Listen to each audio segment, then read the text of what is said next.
Dukhan. Ya. Allahu Akbar. Teman-teman, apa itu dukhan? Apa kaitannya dengan 15 Ramadan? Ya kan? Kemudian, apa dampak-dampaknya? Dan lebih penting, dari mana sumbernya? Itu yang paling utama. Apakah benar ada keterangan yang menyebutkan dukhan ini akan muncul di 15 Ramadan? Ini poinnya. Nah, sejauh ini, informasi-informasi yang menyampaikan tentang kejadian 15 Ramadan itu bisa dilacak di satu kitab. Saya sudah cari kitabnya, saya sudah keluarkan langsung kepada intinya supaya mudah untuk bisa kita pahami. Kitabnya namanya Kitabul Fitan. Ini langsung saya print out-kan dan langsung keisinya ke dalam supaya saya bisa perkenalkan dengan lebih baik. Ini ya, Kitabul Fitan. Karya Syekh Al-Hafidh Abu Abdullah Nu'aim bin Hammad Al-Marwazi. Ya, jadi Syekh Al-Hafidh Abu Abdullah Nu'aim bin Hammad Al-Marwazi. Jadi saya sudah keluarkan dengan tahqiqnya langsung. Ya, dari manuskripnya juga diambil di Britania di Inggris, ya, kemudian oleh muhaqqiq ini yang akan mengeditorialnya, ya, yang akan menganalisis naskahnya diturunkan kembali sampai kemudian dicek validitasnya dan kaitan-kaitan dengan keaslian naskahnya sampai juga penulisnya, biografinya dan sebagainya. Secara singkat, pembahasan tentang tadi itu ada di halaman 228. Ini. Di nomor pembahasan 638 halaman 228. Ya. Di sini beliau menyampaikan informasi, kalau saya bacakan misalnya, baik, secara singkat Nabi mengatakan jika nanti terjadi pakik suara yang kencang ya di bulan Ramadan yang menyebabkan banyak turunan-turunan peristiwa, ya, akan terjadi kerusuhan, akan terjadi banyak perpecahan, ya, di suku-suku, akan terjadi pembunuhan, akan terjadi macam-macam, kan? Maka bertanya para sahabat, pakik suara apa itu ya Rasulullah? Ya, apa yang terjadi? Qala hadhihi fin nisfi min Ramadan lailata jumu'atin. Ini terjadinya suara ini di bulan Ramadan, di malam Jumat, pertengahan Ramadan. Fi nisfi Ramadan, pertengahan Ramadan, di malam Jumat. Maka ini akan menyebabkan orang tidur bisa bangun. Orang berdiri bisa duduk, saking kagetnya.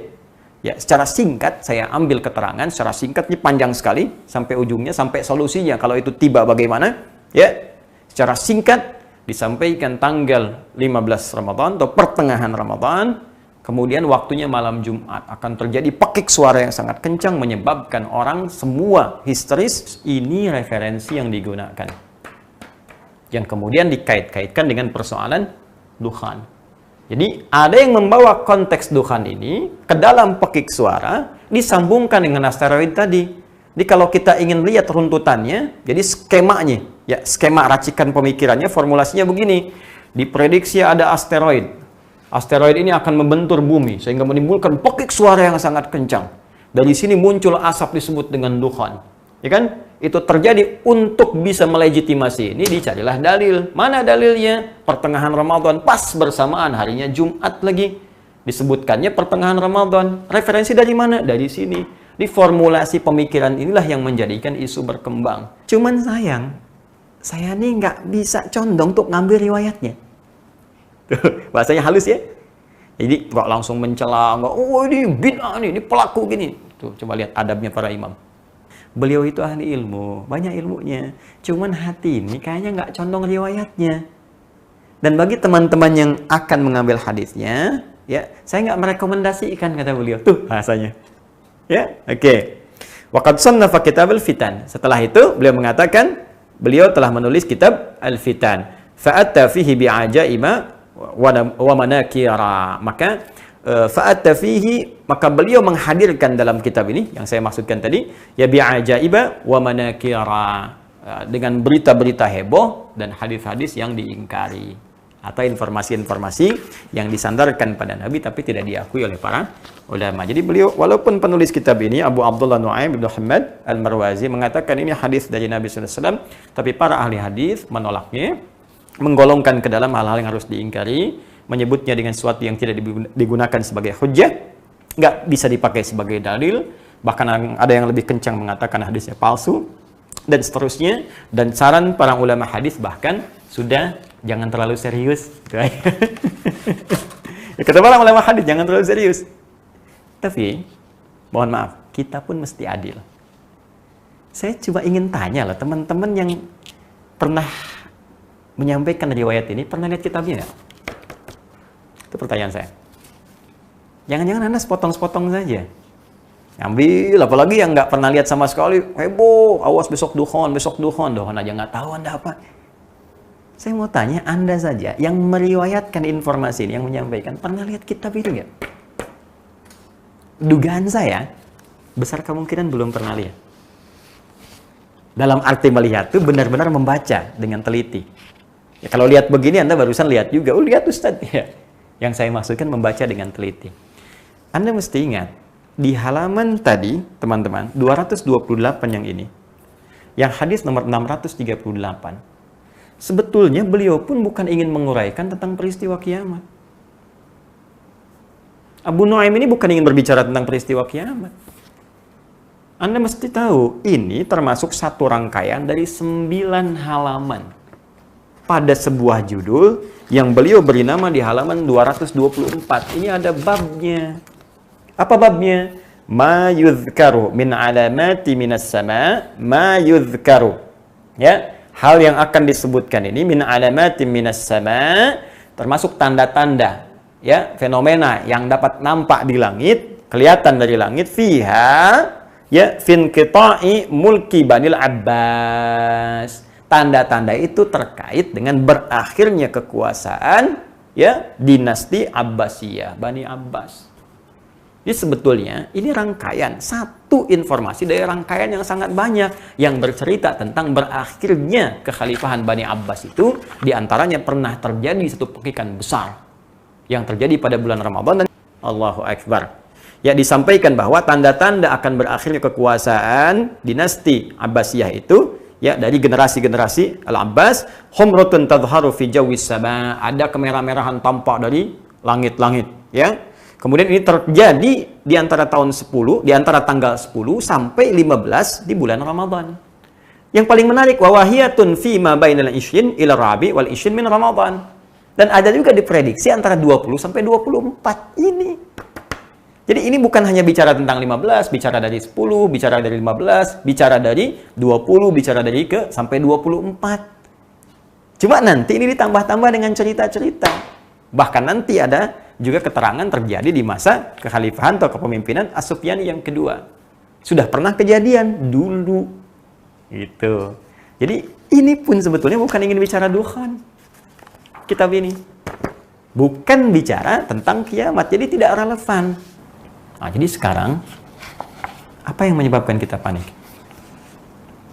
Jangan-jangan bukan persoalan kiamatnya. Jangan-jangan persoalan amal kita. Ini masalah. Karena orang-orang yang panik dengan satu kejadian besar, ini menandakan ada persoalan iman dalam jiwanya. So, kalau orang merasa amalnya baik, sholatnya baik, cukup dia beramal, dia nggak akan khawatir. Kita sibuk dengan kapan kiamat, takut begini, takut begitu. Allah sudah menjawab kok. Jelas disampaikan di Quran surah 33 Al-Ahzab itu, ayat 63. Ya, yas'alunaka 'anis sa'ah. Qul innama 'ilmuha 'indallah. Ya, wa ma yudrika la'alla as-sa'ata takunu qariba. Dari dulu, teman-teman, bukan sekarang aja, dari dulu Allah menyampaikan pada Nabi Muhammad SAW. Mereka banyak bertanya kepadamu tentang kiamat. Kapan kiamat? Kapan gini? Kapan begitu? Apa jawaban Allah? Katakan aja dengan singkat pada mereka. Nggak usah pikir banyak tentang kiamat. Pengetahuan tentang itu hanya Allah yang tahu. Bahkan tegas disampaikan. Dalam Quran surah ke-34. Maaf, Quran surah 31. Dalam Quran surah 31 Luqman, ayat 34. Yang 34 ayatnya. Ayat terakhir di surat Luqman. Perhatikan. Innallaha indahu ilmus sa'ah. Hanya milik Allah pengetahuan tentang kapan terjadinya kiamat. Bahkan kalimatnya jelas disebutkan waktu. Ya, di Quran itu banyak. Qiyamah, yaumul qiyamah. Yaitu ada bahkan surahnya surah ke-75. Ya, la uqsimu biyaumil qiyamah, yaumuddin, yaumul akhir, tapi menunjuk pada waktu spesifik saat. Kalau sekarang saat itu jam. Ada menitnya, ada detiknya. Kata Allah sampai menitnya, detiknya cuman saya yang tahu, kata Allah. Ya, kita hanya diberikan berupa tanda-tanda dari yang kecil sampai dengan yang besar supaya waspada. Dan kiamat yang paling kecil itu adalah kematian kita. Wafat kita itu kiamat sughra. Sekarang kita sibuk bicara tentang yang besar-besar. Apa kita nggak sadar kita akan wafat? Apa belum cukup setiap Allah menandakan tanda-tanda di bulan baik? Demi Allah saya katakan, demi Allah sekali lagi saya katakan, setiap tiba bulan baik, entah dari Rajab kah, Sya'ban kah, terutama Ramadan, selalu ada saja orang baik yang wafat sesuai dengan ajalnya. Kalau wafat itu sudah ajal. Tapi yang paling menarik, kenapa Allah tampakkan di waktu-waktu yang baik? Ya, kemarin kita saksikan Guru Zuhdi. Ya, Insya Allah, Ramadan. Sebelumnya ada yang di Sya'ban. Sebelumnya ada yang di Rajab. Ya, sederhana. Mungkin kita berprasangka bahwa mereka amal sudah cukup. Dosanya semakin menipis. Ya, bahkan mungkin Allah menghapuskannya. Dan hisabnya ringan di hadapan Allah Subhanahu wa taala. Kita siapa? Kita siapa? Berapa ayat Quran sudah kita hafalkan sebagai bekal menuju Allah? Tahu dari mana salat kita selama ini diterima oleh Allah Subhanahu wa taala? Siapa yang bisa membebaskan diri dari riya ketika beramal dengan harta? Sudah yakin akan diterima? Anda sibuk berbicara tentang kiamat, tapi tak sadar bahwa kita sedang diburu oleh kematian yang boleh jadi lebih cepat datang dibanding apa yang kita pikirkan. Oleh karena itu, saya kira cukup selesai tentang persoalan ini. Dan saya juga menyarankan kepada kita semua, para ustadz, teman-teman, kiai dan sebagainya, ayo kita sama-sama bersinergi dengan baik, menghadirkan materi-materi yang bisa memberikan bekal-bekal positif bagi umat, yang setidaknya bisa meningkatkan keimanan, kedakwaan di hadapan Allah Subhanahu wa taala dengan cara yang benar. Adapun hal-hal semacam ini kita coba jauhi, ya, supaya tidak menghadirkan informasi yang keliru, kepanikan-kepanikan. Kita ingin bahas tidak ada masalah, tapi kita simpulkan dengan cara yang sesuai, cara yang benar, dengan paparan-paparan yang senafas dengan nilai-nilai Al-Quran dan Sunnah Rasulullah SAW. Dan kita hindarkan celaan-celaan. Kita jauhi makian-makian. Ini bukan waktunya, ini bukan ruangnya, ini bukan tempatnya. Yang kita harus lakukan, semua bersinergi untuk beramal soleh dan membangun nilai-nilai kebaikan. Saya kira ini yang dapat saya jelaskan, dan boleh jadi, dan sangat mungkin terjadi, ada banyak kesalahan dari apa yang telah saya ucapkan, saya sampaikan, dan sangat terbuka bagi diri saya untuk menerima masukan-masukan sehingga kita bisa mengoreksi bersama dan kembali kepada jalan-jalan kebaikan yang benar sesuai dengan apa yang dikehendaki oleh Allah Subhanahu wa taala, pencipta semua manusia kita tanpa kecuali.